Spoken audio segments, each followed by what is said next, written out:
Corona ಸಂದರ್ಭದಲ್ಲಿ ಒತ್ತಡದಲ್ಲಿ ಕರ್ತವ್ಯ ನಿರ್ವಹಿಸಿದ ಮಂಗಳೂರಿನ ಮಹಿಳಾ ಪೊಲೀಸರಿಗೆ ಅವರ ಕುಟುಂಬದ ಸದಸ್ಯರ ಜೊತೆಗೆ ಸಂಭ್ರಮಿಸುವ ಅವಕಾಶವನ್ನು ಮಂಗಳೂರು ನಗರ ಪೊಲೀಸ್ ಕಮಿಷನರ್ ಕಲ್ಪಿಸಿದ್ದಾರೆ.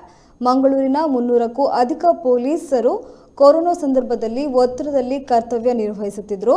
ಅವರೆಲ್ಲರನ್ನೂ ಒತ್ತಡದ ಕೆಲಸದಿಂದ ಒಂದು ದಿನ ನಿರಾಳರಾಗಬೇಕೆನ್ನುವ ಕಾರಣಕ್ಕಾಗಿ ಮಂಗಳೂರಿನ ಸಿಟಿ ಸೆಂಟರ್ ಮಾಲ್ನಲ್ಲಿ ಚಲನಚಿತ್ರ ಪ್ರದರ್ಶನ ಮತ್ತು ಔತಣಕೂಟ ಏರ್ಪಡಿಸಲಾಗಿತ್ತು. ಇನ್ನು ಯೂನಿಫಾರ್ಮ್ ಇಲ್ಲದೆ ತಮ್ಮಿಷ್ಟದ ಉಡುಗೆಗಳೊಂದಿಗೆ ಕಾರ್ಯಕ್ರಮಕ್ಕೆ ಬಂದಿದ್ದ 300ಕ್ಕೂ ಅಧಿಕ ಮಹಿಳಾ ಪೊಲೀಸರು ಒತ್ತಡ ಮರೆತು ಸಂಭ್ರಮಪಟ್ಟರು. ಈ ಸಂದರ್ಭದಲ್ಲಿ ಮಂಗಳೂರು ನಗರ ಪೊಲೀಸ್ ಕಮಿಷನರ್ ಶಶಿಕುಮಾರ್, ಉಪ ಪೊಲೀಸ್ ಆಯುಕ್ತರು ಉಪಸ್ಥಿತರಿದ್ದರು.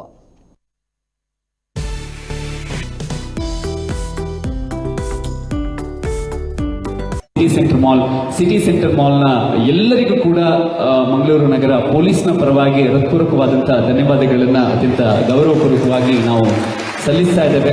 ಈವೆಂಟ್ಸ್ ನಾವು ಸಿಟಿಸರ್ ಗೈಡೆನ್ಸ್ ಅಲ್ಲಿ ಪ್ಲಾನ್ ಮಾಡ್ತಾ ಇದ್ದೀವಿ. ಇನ್ನು ಮುಂದೆ ಕೂಡ ಈ ಥರ ಒಳ್ಳೆಯ ಕಾರ್ಯಕ್ರಮಗಳನ್ನು ನಾವು ಮಾಡ್ತೀವಿ. ಧನ್ಯವಾದಗಳು. ನಮ್ಮ ಪೊಲೀಸ್ ಆಯುಕ್ತರು ಬಂದ ಮೇಲೆ ಮಂಗಳೂರು ನಗರಕ್ಕೆ ಪೊಲೀಸ್ ಇಲಾಖೆಯ ಅಧಿಕಾರಿ ಸಿಬ್ಬಂದಿಗಳಿಗೆ ಒಂದು ಕರ್ತವ್ಯದ ಶೈಲಿಯನ್ನೇ ಚೇಂಜ್ ಮಾಡಿದ್ದಾರೆ. ಬೇರೆ ಅಧಿಕಾರಿಗಳು ಬಹಳ ಖುಷಿಯಿಂದ ಈ ಒಂದು ಕಾರ್ಯಕ್ರಮನ ಆಯೋಜನೆ ಮಾಡಿದ್ದಾರೆ.